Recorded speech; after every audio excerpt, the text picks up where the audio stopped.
नमस्कार।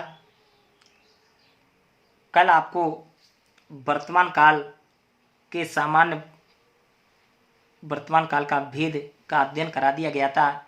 इसी के तहत आज वर्तमान काल का जो दूसरा भेद है वह आपका अपूर्ण वर्तमान काल। तो क्रिया के जिस रूप से किसी कार्य के जारी समय में अर्थात वर्तमान काल में जारी होने का बोध होता है, लेकिन जब समाप्ति का बोध नहीं होता है तो वहां पर कौन सी क्रिया होती है? अपूर्ण वर्तमान काल की क्रिया होती है। कौन सी होती है? अपूर्ण वर्तमान काल की क्रिया होती है। जैसे इस वाक्य की क्रियाओं के अंत में रहा है, रही है, रहे हैं, रहा है, रही है, रहे हैं आदि चिन्हों का प्रयोग किया जाता है। जैसे किसान खेत जोत रहा है।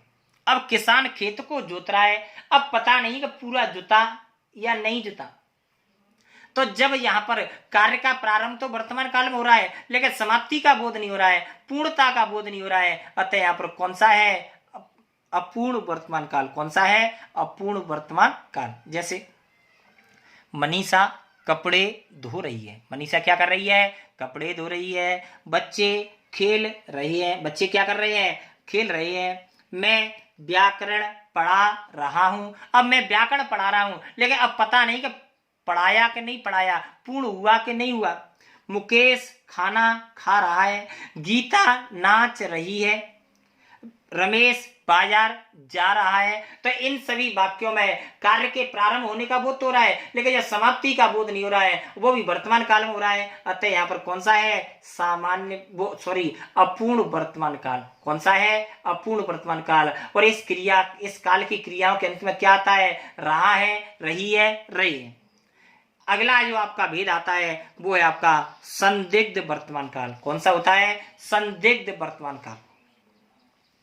तो क्रिया के जिस रूप से जारी समय में अर्थात वर्तमान काल में किसी कार्य के होने या न होने का संदेह बना रहता है, तो वहां पर कौन सी होती है? संदिग्ध वर्तमान काल होता है। कौन सा होता है? संदिग्ध वर्तमान काल होता है। और इस काल की क्रियाओं के अंत में ता होगा, ती होगी, ते होंगे, रहा होगा, रही होगी, रही होंगे आदि शब्दों का जब प्रयोग किया जाता है तो वहां पर कौन सा होता है? संदिग्ध वर्तमान काल।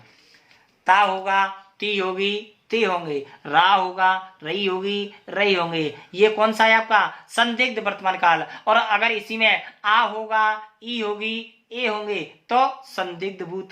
ऐसे ही रहा था, रही थी, रहे थे अपूर्ण भूत। रहा है, रही है, रहे हैं अपूर्ण वर्तमान काल। आप सभी अंतर समझें।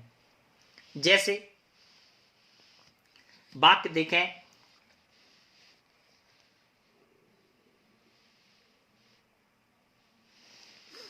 रवि पुस्तक पढ़ता होगा। रवि क्या करता होगा?